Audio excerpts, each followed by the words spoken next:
Nos encontramos nuevamente en Acción Urbana. Bueno, estamos recorriendo Buenos Aires para hacer de esta ciudad la ciudad verde, la ciudad humana y con mayor calidad de vida que todos queremos. Como sabés, me podés contactar de lunes a viernes en nuestro despacho 4338-3078 o escribirme a mariajoselubertino@legislatura.gov.ar y entrar también a la página web a ver nuestros proyectos en www.lubertino.org.ar. Hoy vamos a estar charlando de varios de los proyectos que yo presenté que tienen que ver con cuidar el ambiente, la sustentabilidad y hacer de Buenos Aires una ciudad más verde. Entre otros, construcciones sustentables, compras sustentables, el reciclado del agua en los edificios y por supuesto también la utilización del agua de lluvia, temas que tienen que ver con las terrazas o carpetas verdes y paredes verdes en los edificios. Vamos ya a nuestros invitados de hoy para no perder más tiempo y realmente nos entusiasma mucho este tema. Espero que lo disfrutes como lo hicimos nosotros y también como lo hacemos nosotros cada vez que traemos nuevas inquietudes, proyectos, propuestas y bueno, buenas prácticas y buenos ejemplos de qué se hace en distintas partes del mundo.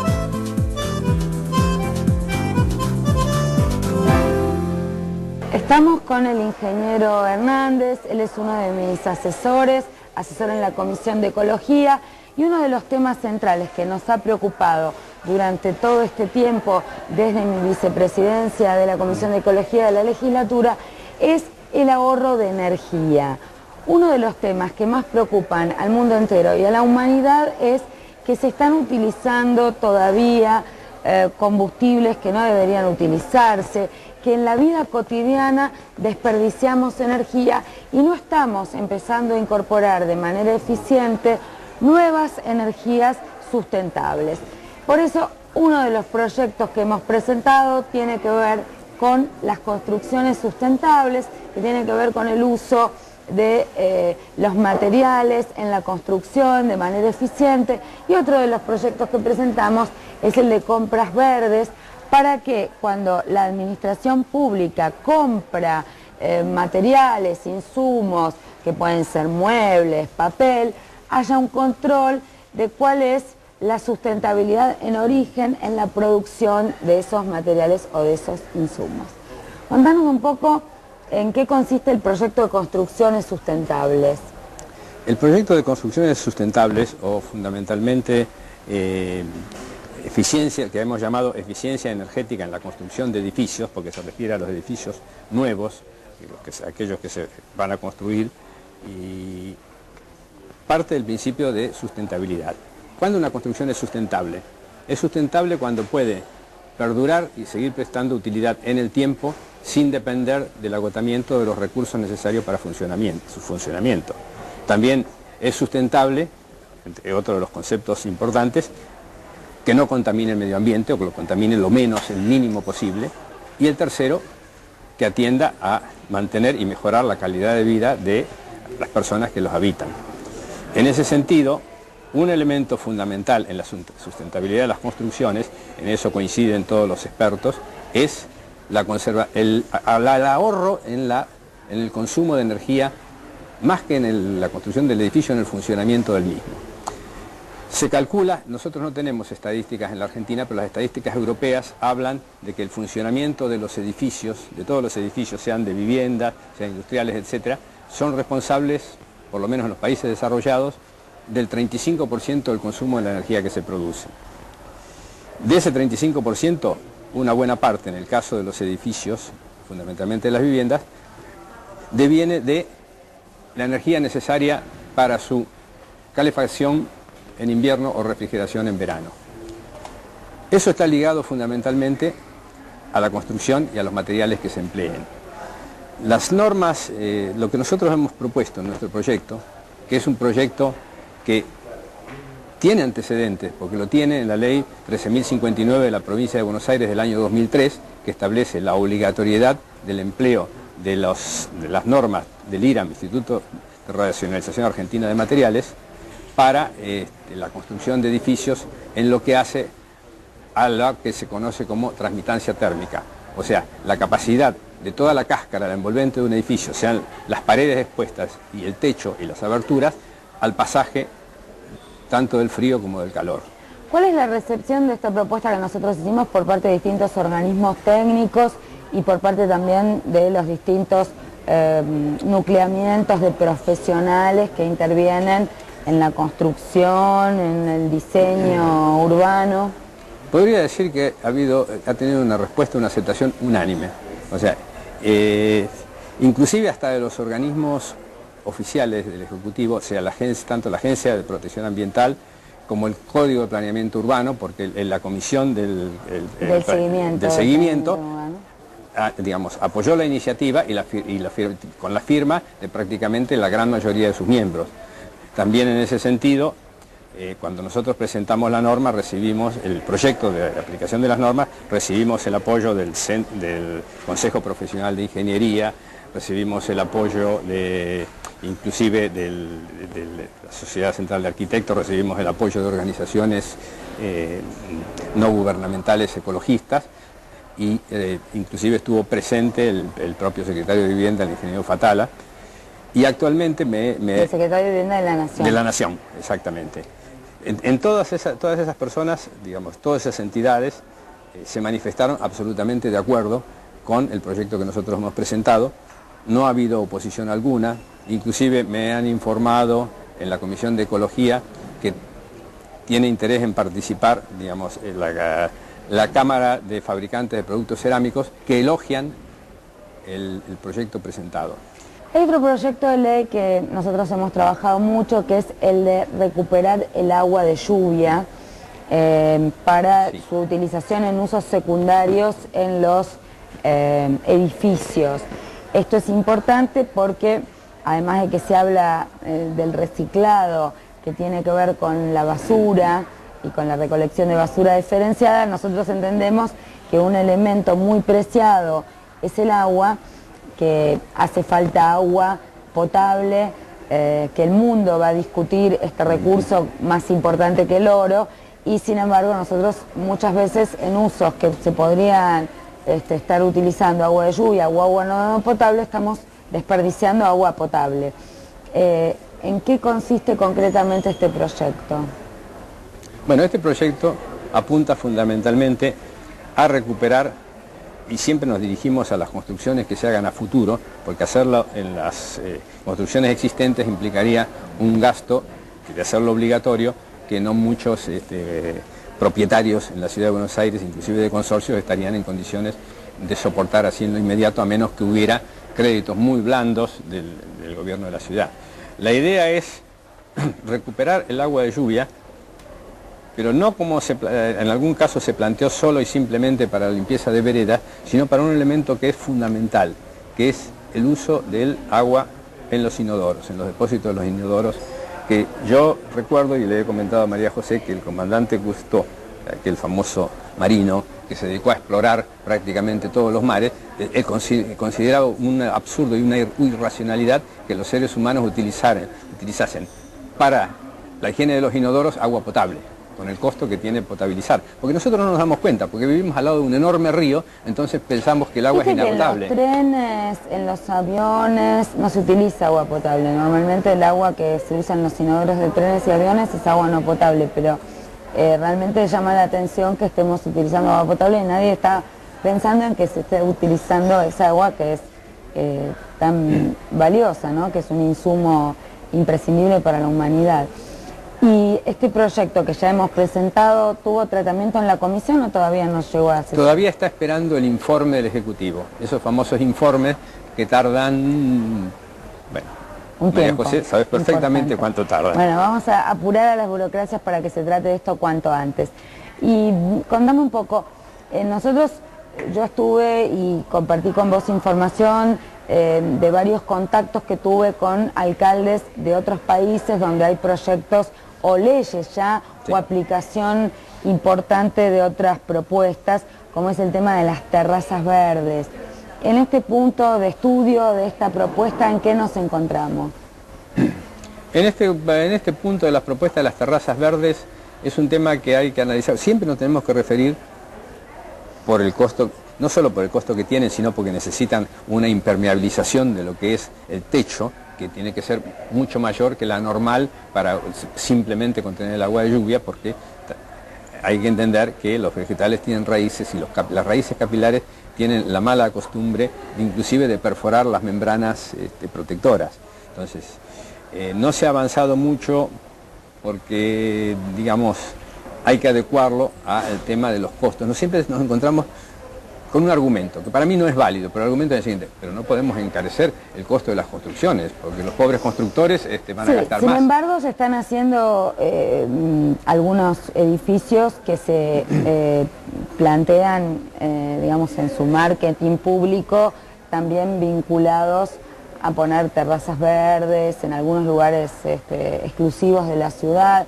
O sea, vos decís que eso es altamente costoso. Es costoso, hay que buscarle... Porque lo que yo vi, por ejemplo, en el caso de México DF, es que el alcalde de México propuso terrazas verdes, y lo que están haciendo es poner terrazas verdes en todos los edificios públicos. Es decir, nosotros dedicamos un programa a los espacios verdes en la ciudad, las plazas, los parques, pero ¿qué pasa con poder promover balcones, terrazas, más espacios? Incluso yo he visto construcciones en Berlín, en Alemania, donde hay directamente paredes, donde utilizan, digamos, también con el sistema de construcción para tratar de dar frío o calor, o preservar el frío o el calor. Hay laterales de edificios que directamente se utilizan con enredaderas, pero incluso en altura, tratando de que, según la estación del año, esto pueda dar sombra o una cuestión estética, pero también se utiliza para el frío-calor en los edificios. Eso está vinculado a lo que yo te dije hace un rato. Como los jardines colgantes, sí, de Babilonia. Que no tenemos conciencia de lo que es la escasez del agua. Por ejemplo, el caso de México, estuve en un seminario que realizó el Banco Ciudad la semana pasada, y vino un ingeniero brasilero que expuso sobre todo el problema de la ciudad de San Pablo, y entre otras cosas se refirió a la escasez de agua, porque ellos la tienen, y lo que es la Ciudad de México, porque la Ciudad de México está perdiendo aceleradamente todos sus lagos de reservorio de agua. Entonces, México, por ejemplo, tiene plena conciencia de que necesita de alguna manera economizar agua, necesita evitar evaporación, necesita las terrazas verdes, no solo las terrazas verdes, sino necesita, y porque así, digamos, la Ciudad de México también... Claro, porque las terrazas verdes no son una cuestión estética, no. Las terrazas verdes es una cuestión que también ayuda a disminuir inundaciones, porque en lugar de que la lluvia que cae en los techos de una superficie termine cayendo finalmente al suelo de la calle, esto es absorbido por las plantas, es utilizado, pero también esto produce evaporación y otros fenómenos virtuosos que tienen que ver con conservar el agua. Conservan el agua y evitan que la ciudad se transforme en lo que se llame isla de calor, porque otra cosa que explicaba este hombre, ingeniero brasilero, es que las ciudades, las grandes ciudades, justamente por, digamos, almacenar calor... almacenan calor, el consumo energético. No, además, aparentemente pareciera ser que las lluvias se precipitan más sobre la ciudad en vez de precipitarse en los alrededores descampados. Entonces el agua cae en la ciudad, sale por el sistema de alcantarillado de la ciudad y se va a perder en el río, en los ríos que los alimentan, y no se aprovechan. Entonces genera inclusive problemas de escasez de lluvia en sus alrededores. Es un tema que, digamos, lo voy a explorar porque me resultó muy interesante lo que dijo este hombre, y es un tema muy valioso. Bueno, entonces vamos a seguir adelante y les vamos a seguir contando cómo siguen los proyectos de ley que hemos presentado de, fundamentalmente, construcciones sustentables, que es el que parece que está más próximo a salir, compras sustentables para que el Estado de la ciudad ahorre y verifique cuáles son los productos que consume el propio Estado de la ciudad, y que esto tenga un procedimiento previo de sustentabilidad. Y también, por supuesto, vamos a seguir con el reciclado del agua de lluvia y las terrazas verdes.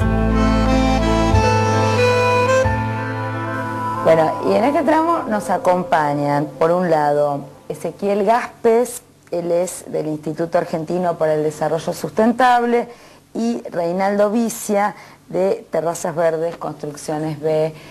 Y Bueno, veníamos charlando en varios programas aquí en Acción Urbana, temas que tienen que ver con la eficiencia energética, con la sustentabilidad en la ciudad de Buenos Aires, con tratar de mejorar nuestra calidad de vida, pero también de contribuir al cuidado del ambiente. Y bueno, nos entusiasma mucho intercambiar ideas, no solo para poner a prueba nuestros proyectos propios de ley, sino también para recibir nuevas inquietudes y propuestas que tengan que ver con el espacio público, el espacio verde y los cambios que se pueden ir haciendo, ¿no? Lentamente. Entonces, yo comenté varias veces en el programa que es interesante para nosotros todo lo que se ha avanzado en otras ciudades, lo que se está avanzando. Yo vi personalmente terrazas verdes en Berlín, terrazas verdes en Barcelona. Me entusiasmé mucho en ver que México DF, el Estado de la Ciudad de México asumió como política pública en sus edificios públicos las terrazas verdes, y me gustaría que nos cuentes un poco digamos, lo que ustedes hacen desde el ámbito privado, la demanda creciente, o si no la hay, cómo la podemos incentivar, pero también la ecuación que yo les planteaba, la dificultad de que esto no sea un objeto de consumo suntuario, sino de poder articular efectivamente las terrazas verdes, las paredes verdes, el ahorro energético, el beneficio al medio ambiente, la recuperación del espacio verde, con una ecuación que no sea, que no vaya en un aumento de la construcción, ¿no? Del costo de la construcción. En realidad, en cualquier país del mundo, el costo de la construcción se evalúa en 30 años. En 30 años, un techo verde es más barato que una impermeabilización común. ¿Por qué? Cualquiera que vive en un último piso sabe que cada 3 años hay que cambiarle la membrana porque tiene fisuras, cae agua, tiene que arreglar su departamento. Un buen techo verde, por un lado, te garantiza 30 años de existencia sin tener problemas. Es decir, nosotros representamos una marca que hace 30 años que está fabricando techos verdes y dan prueba de que la membrana, al no sufrir los efectos de los cambios de temperatura porque está bajo un sustrato, se mantiene en muy buenas condiciones. Entonces, es un costo que se estima que puede aumentar un 1% del valor de un edificio, siempre que hablemos de un techo verde de más de 200 metros cuadrados. Si no, es casi despreciable el valor. Pensá que hoy en la Argentina está el sistema de techos verdes, que incluye la membrana de impermeabilización, geodrenes, filtros, sustratos y planta, está en $100 el metro cuadrado.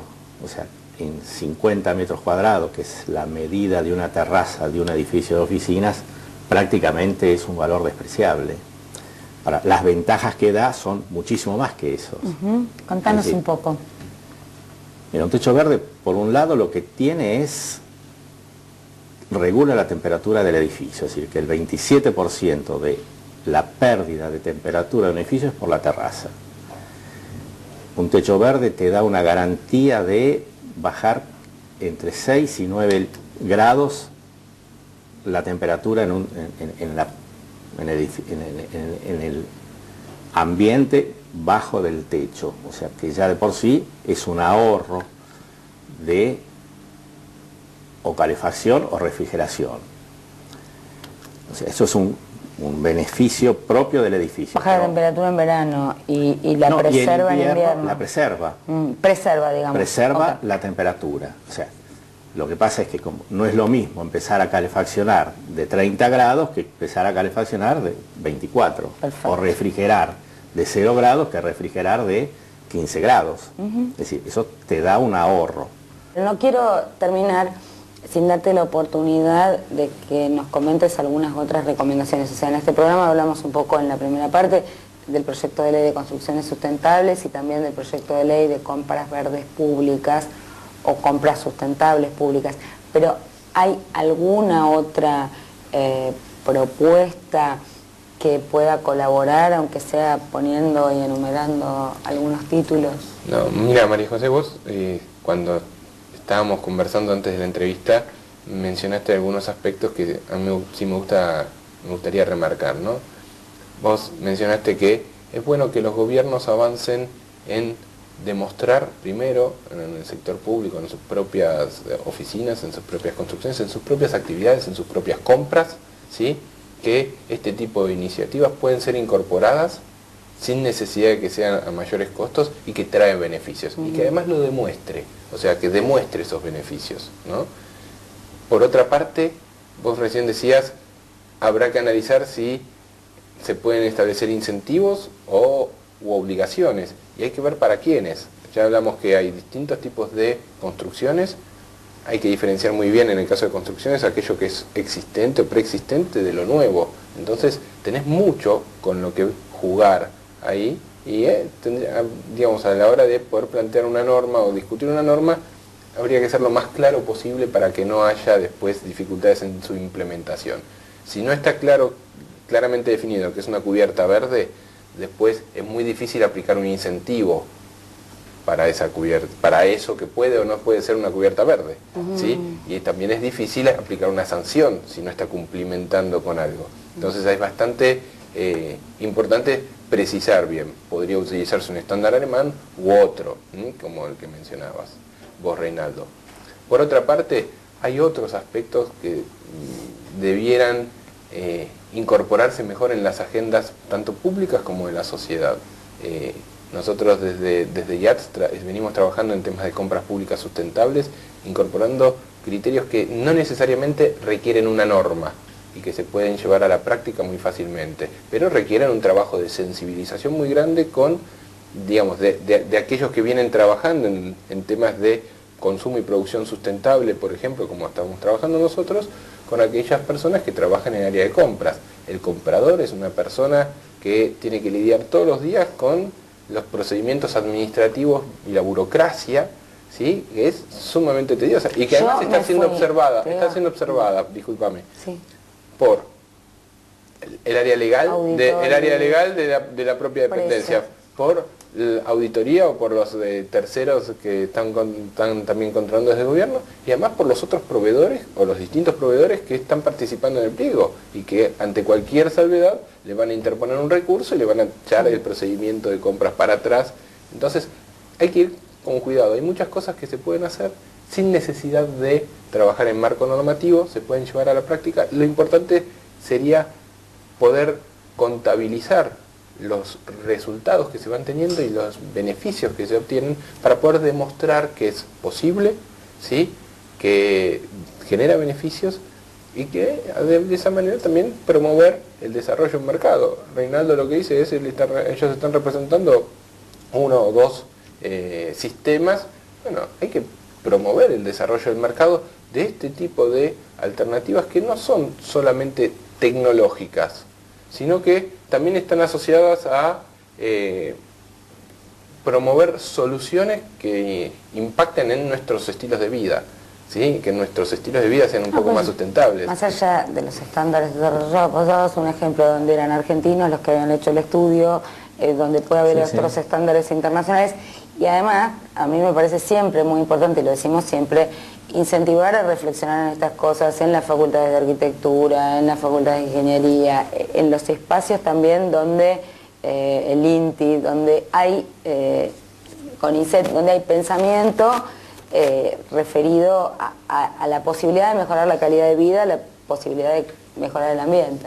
Tenemos distintas experiencias de empresas grandes que hacen techos verdes por un problema de imagen, porque la verdad es esa, pero hay muchos particulares que están haciendo techos verdes por un problema de sustentabilidad.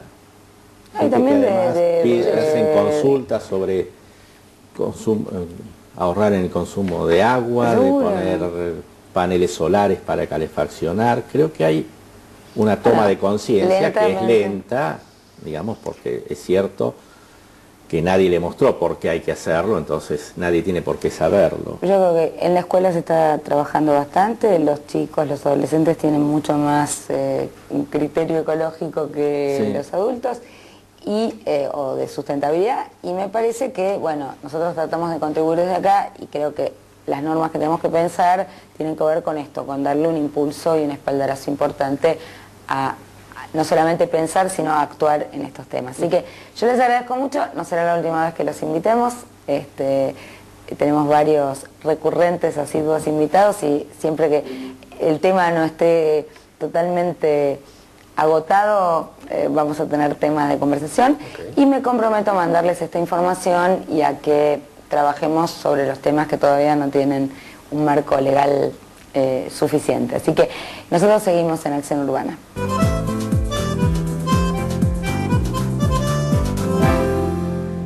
Hemos llegado al final del programa de hoy, un programa que da para mucho más, cada tema da para un programa, y por supuesto estamos muy cerca de tener un dictamen favorable en la Comisión de Ecología al proyecto de construcciones sustentables.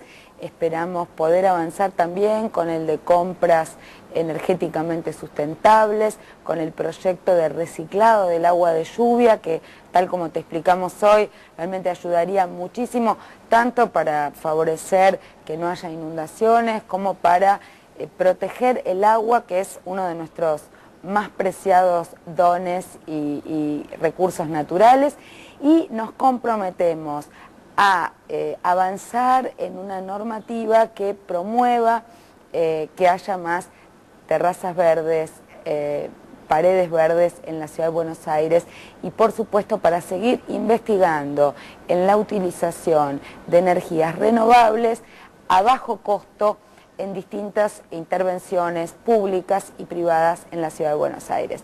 Será hasta la semana que viene para hacer de Buenos Aires, a través de Acción Urbana, la ciudad que todos queremos, pero fundamentalmente una ciudad verde.